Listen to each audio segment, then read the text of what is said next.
Hello guys, welcome to Cassette Confessions. In this video we'll look at Cole and Other Stories. I'll just skip to the video content because the packaging is very much the same, to be honest, apart from the colour, which is now orange, pictures at the back, and we still have the same old, black and red font, very much. So let's go into the video content, of course. We open the warning screen, of course, which I mentioned beforehand, which is the warning screen for the video collection 86 to 95. We don't get an ident, and we just cut straight towards the titles, of course, of the title sequence of the show. So we start with Cole. There is an interesting thing with this, with the titles to the episode of Cole. It's here on this version, it's fully restored, but the later issues do have butchered it, actually, believe it or not, because it was paired with Percy Runs Away when it was broadcast on ITV back in '84. For some reason they stuck on 9 episodes, on Truffs and Trucks, and they stuck the remaining 9 episodes on Cole and Other Stories, and it's a bit awkward, actually. And some people have pointed out when they actually discussed later reissues, of course, especially from '88 and '93 as well. Whereas the original one I've got, the A6 one, is complete. There's nothing tampered with it at all. It is the single release that I think that was used prior, I think actually in '85 actually.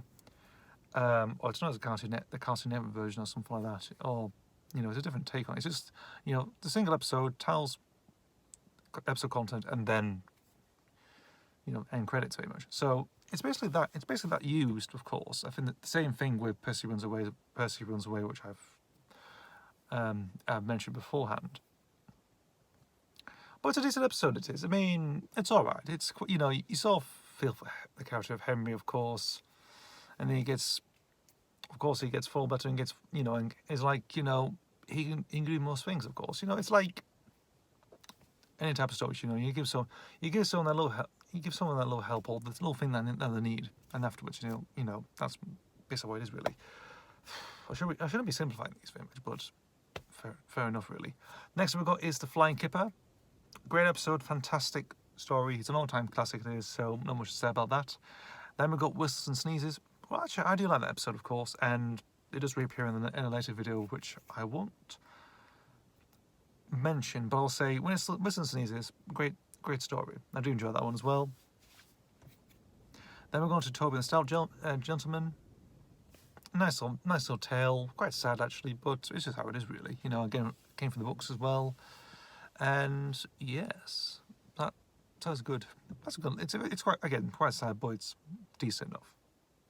Then afterwards we've got Thomas in Trouble. To be honest, it's the least favourite out of the bunch here for me, just because of its story very much, and how it's just plods along very much. Again, it's quite filler, but it's alright. It's okay, really. I think that's the only sort of filler type story that we usually get on here very much. Then afterwards we've got Dirty Objects, another instant classic, great one, and again off the rails, down the mine. Nothing much to say about them, but they're instant classics. And then we finish off with Thomas's Christmas Party, which borrows some elements from Mrs. Carey's Christmas from Toby the Tram Engine, the book, but it was also published at the same time in '84 by Wilbur Tawdry. So he basically took the little seed of that, but expanded and made it a bit different, really. And I do enjoy it. It's a nice little way to end off the series. It's end off a Christmas story, of course. If you're broadcasting like in the autumn, it's quite ideal. And then afterwards, it's just like, yeah. Although I think this episode was broadcast in early '85, actually, like in January '85, actually. So it's a bit out of the place, but it's a nice way to end off, for like a Christmas tale, very much. So, yeah. Now, in fairness, this VHS in particular is definitive. If you think of a VHS that's is definitive for a season or a series, depends. This one takes the cake for series 1. This does. This, it's in the top 5. In my top 5, Thomas Anderson Friends VHSs, or the ones I've owned. It's top 5. This is. Again, with the episode content, great stuff on there. There's a lot of fantastic episodes. People will agree on that one, of course. Yes. It is good, I have to admit, because it defines series.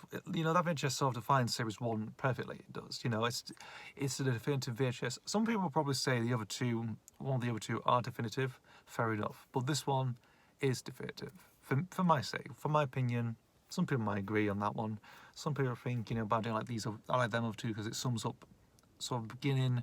It sums up some interesting arcs going on in, you know, in like mini tiny arcs very much in that sort of set of episodes. And you thought, okay, yeah, fair enough. But it is my favourite, of course, out of the bat. You know, for each of the seasons, for series one, this definitely takes the cake. Now, I think about actually ranking these series, you know, the Thomas Extension series, of course, you know, each and every one of them, of course. Well, not all of them really, but I would say about five. The main five, very much in the top five, of course. I have to say, I have to rank this at number 4 for series one. Partially because there are episodes that are not the best, of course. Thomas and the Guard, of course. Tens and Turntables, Drum and Shed. You know, they're not the best sort of episodes, of course. And there are a few filler stories like Evergore and Henry, Thomas and Trouble as well.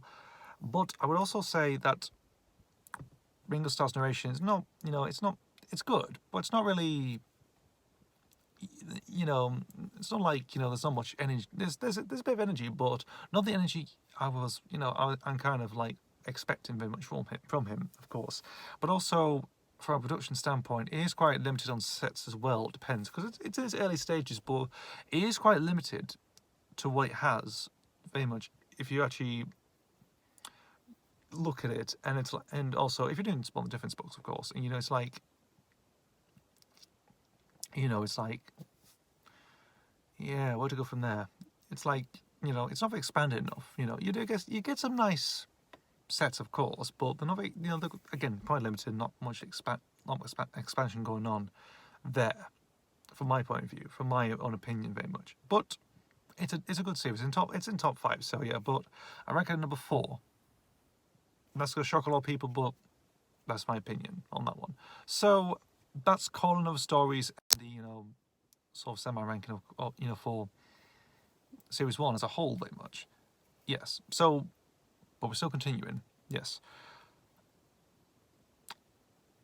I'll see you later, guys. I'll see you for the next video, and